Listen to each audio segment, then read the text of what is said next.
Scribe لازمی کریں، گھنٹی کے بٹن کو لازمی دبائیں، اور اس طرح میری آنے والی ویڈیو آپ کو ملتی رہے گی، اور اس کو شیئر کریں۔ اور یہ حدیث ہے، جب دو شرم گئے آپس میں مل جائیں تو غسل واجب ہو جاتا ہے۔ باب تعارض جو مروی ہے رسول صلی اللہ علیہ وسلم سے، جب دو شرم گئے آپس میں مل جائیں تو غسل واجب ہوتا ہے۔ جلد اول حدیث نمبر 101۔ یہ جامعہ ترمذی ہے، یہ راوی دی ہوئی حدیث ہے۔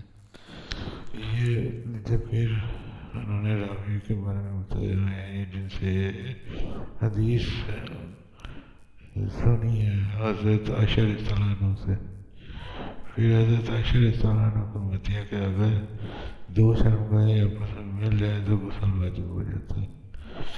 اور میں نے اور نبی صلی اللہ علیہ وسلم نے یہ فعل کیا، اس کے بعد ہم دونوں نے غسل کیا، اور اس کے بعد اس باب میں ابو ہریرہ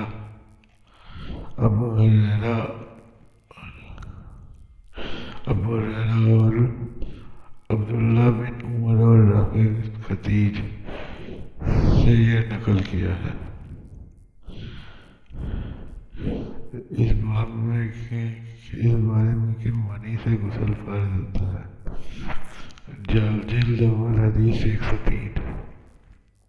یہ نیچے سارے راوی دیا، یہ حدیث دی ہوا ہے، یہ پھر راوی ہے۔ پھر یہ سعید بن قاف سے روایت ہے کہ ابتدائی اسلام میں غسل فرض ہوتا تھا، جب منی نکلے یہ رخصت کے طور پر تھا، پھر اس سے منع کر دیا گیا۔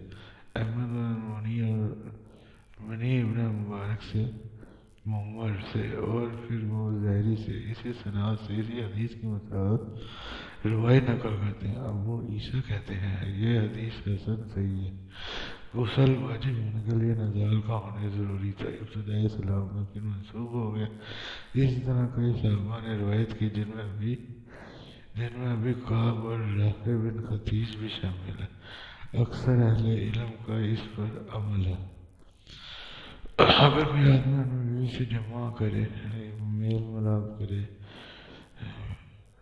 تو دونوں پر غسل واجب ہو جائے گا اگر نزال نہ ہو۔ نیچے پھر انہوں نے راوی دیا ہوئے ہیں، یہ منی عبداللہ بن، یہ حدیث 104 ہے۔ یہ پھر انہوں نے نیچے راوی میں بتایا ہوئے ہیں جنہوں نے ابن عباس سے روایت کی ہے کہ ابن عباس سے سنا کہ روایت ہے کہ احتلام منی نکلنے سے غسل واجب ہو جاتا ہے۔ ابو عیسیٰ فرماتے ہیں میں نے سنا ہے جارو سے، انہوں نے سناد قی سے، وہ کہتے تھے ہم نے یہ حدیث شریک کے علاوہ کسی کے پاس نہیں پائی۔ اس باب میں عثمان بن عفان، علی بن ابی طالب اور زبیر، طلحہ، ابو ایوب اور